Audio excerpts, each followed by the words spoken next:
If there's one country, if there's one nation in the world that has no right to complain about immigration, it's Great Britain. If there's one nation in particular, you do understand, they created the problem that they are now dealing with. They went out and colonized the world. At one point, half of the globe was controlled by the British Empire. Do you understand how insane that is? They went around colonizing from pillar to post. People didn't care about them. No one was trying to find the British. The British were the ones traveling the world, telling everyone of their existence, knocking on doors. Hey, we're the British, follow us. It's basically ancient Twitter, that's what that was.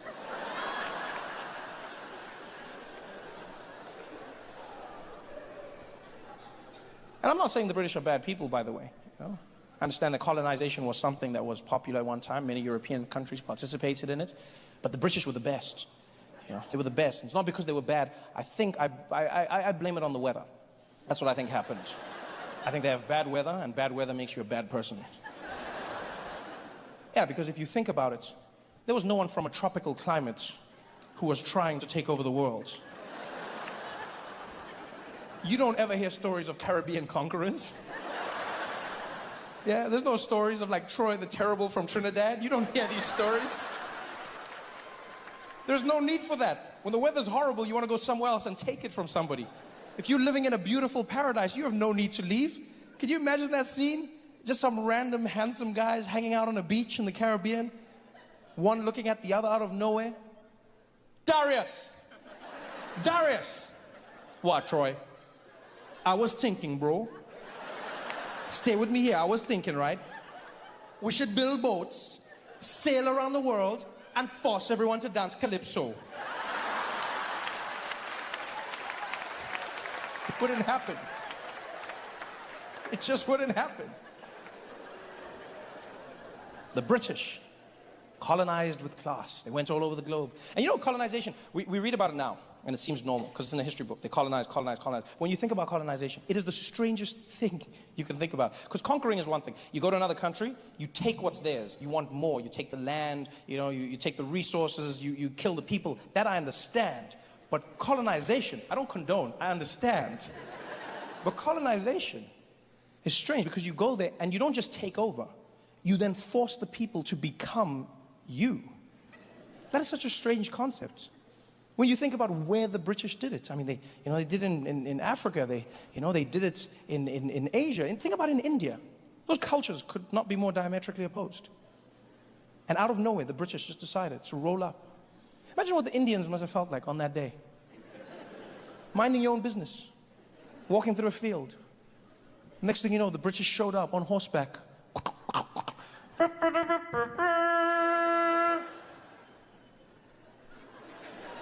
Hear ye, hear ye. By order of Her Majesty the Queen, we have arrived. You over there, what is the name of this land? This land over here? This is called India. Well, my good man, I am here to tell you that India is now under the British Empire. And I'm glad that I can tell you that India is exactly where it was yesterday.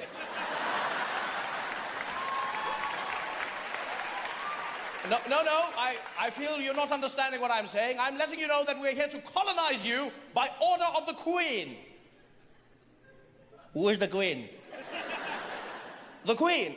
The Queen of England, the ruler of Great Britain. She who was ordained by God. Which God? God. The one true God. There are many gods, my friend. What is the name of your God? There is only one God, and his name is God, and you too shall worship him. You want me to worship a God, but you don't want to tell me his name? What are you talking about? There are many gods, okay? There is Shiva, there is Lakshmi, there is Hare Krishna, there are many gods. What is the name of your God? His name is God. You don't know the name of your God? It's just God. Is it like mommy or daddy? You want me to worship your God, but you don't want me to tell me his name, huh? How am I going to pray to him? What do? Every morning I go to wake up and I pray like, oh, dear God, I was hoping that maybe God, you could help me. No, sorry, not you, other God. No, other God. No, not wrong God. No, God, I was trying to talk to other. No, you're right. I should have asked for her first name. No, God. No, other God, please. No, God behind that God. No, not you today, God. Other God. You're right. He told me he would know I was talking to, and I don't. No, other God, please. That God on that. No, that God. Then I wonder why my prayers are not getting answered, huh?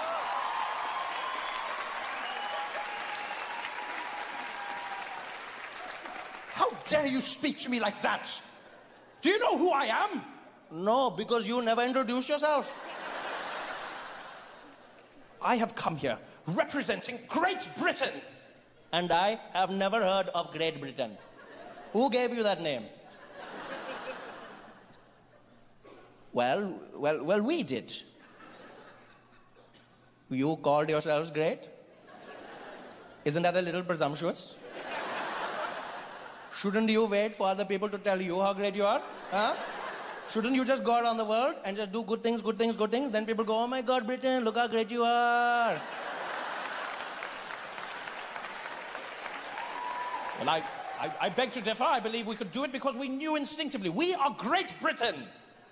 Well, in that case, welcome to Great India. No, it doesn't work like that. It doesn't work like that. How dare you speak to me like this? Look, you're the one who dares to speak to me, okay? I was here minding my own business in my land. You came over here riding on your skinny cow telling me that things are going to change. I don't know who you are. All I know is you are really crazy, okay? You're not feeling too right, and I didn't want to say anything, but you look like you're going to faint. In fact, it looks like you have died last week, okay? Something is very wrong with your skin. You're not looking good, my friend. Maybe you should come down. We have a curry. We talk about this. What are you talking about? I look quite normal. You do not look normal, my friend. I've never seen anybody with that complexion in my life, okay? You look like you're playing hide and seek with the sun your entire life. I don't know what is happening, but that is not how a person should look, huh? I can see your veins pumping through your skin right now. Do you know how creepy that is? Pumping. If I was your doctor, I don't need X-ray machine. I just go, what is problem? It is your kidney. How do I know? Because you're translucent. That is how I know. Damn you, we are going to run this country whether you like it or not. We are not going to do anything you tell us. You're a madman. We are going to take it. You're not taking. We're going... She's all yours. Take. Don't play nice. Take. And that's how the British took over. That's how they took over India. And then, many, many years later, the British, after they were done pillaging, left and went back home. And so it only stands to reason that those Indians, who they had now made British, would seek out the land from whence they came. I don't understand why British people are complaining, going, why are they coming here? Why the hell are you coming here? Because you told us how great it was, so we came to see for ourselves. No. Go back to where you came from. Go back. You're not welcome here. This is not your home. But you said we are all part of the British Empire. No, when I said part, I meant you are under us, right? We're the British. You are the empire. What do you mean? We are the British and you are the empire. Okay, well in that case, the empire strikes back. Now make some curry and tell me where we're sitting, okay? Let's go. They can't complain. They cannot complain. If there's one nation in the world, they cannot complain. The truth is, none of us should be complaining. When you think about it, when people term immigration, it just depends on your timeline, right? So you're an immigrant. When do you measure from? Everyone is an immigrant from somewhere. Whenever I see people have those conversations in America, you know, about these damn immigrants, they're coming over here, these damn immigrants, get out of here, you I always wonder what Native Americans must be thinking when they're listening to the words that are being said. You know? People confidently saying, this is not where they came from, this is not their land. And they're like, oh, tell me more. They need to go back because this is not their home. Oh, really? Everyone is an immigrant in some way. You know, when you travel, you see this. I say that to people. That's why I always say to people, I go, travel the world. If there's one thing you will never waste your money on, it's traveling. Travel the world. See another place. Discover a different point of view. Traveling is the antidote to ignorance. And that's so true. It changes your mind, your perspective, how you believe, what you believe. And you know one of the greatest things you can do when you travel, one of the greatest things you can do is traveling to a country where they don't speak your language. That's probably my favorite thing. Going to a place where they don't speak English just to make you realize how insignificant you really are. You're not the center of the universe. There's another world that exists beyond you. I try and do that all the time. I try my utmost. I go to English-speaking countries, but I try every now and again to go to a country where they speak no English, you know? Like recently, I went to Scotland, right?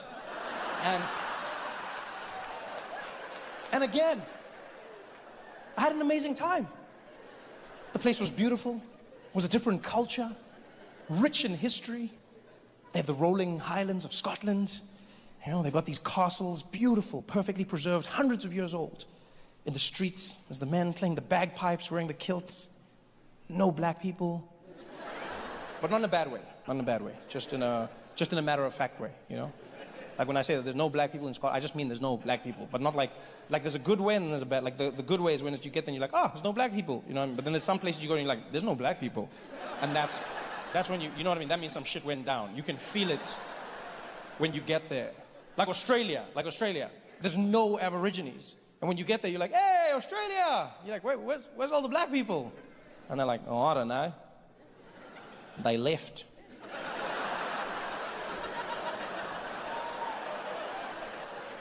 You can feel something went wrong. But Scotland doesn't have that, you know? Scotland doesn't have black people because they further north there were no black people. There's not many black things further north. The further north you go, the whiter things become. You know, it's the people, the Christmas, the bears, everything changes. I'm sure if you went to a Scottish person and said, excuse me, sir, are you racist? He'd be like, I don't know. I never tried. I had so much fun in Scotland. I remember I was in Glasgow for a week. I was driving around in the back of a car, and every single day, I would try and spot black people. It was like a little game that I played by myself. Every day, I would just be there like, black person, black person, black person, black person, black person. Ha! No, statue. Black person, black person, black person, black person, black person, black person. Ha! No reflection. Black person, black person, black person, black person. No black people anywhere. None. And that's why I say traveling is important. Because I'd never been to a place where there were no black people before. It actually made me realize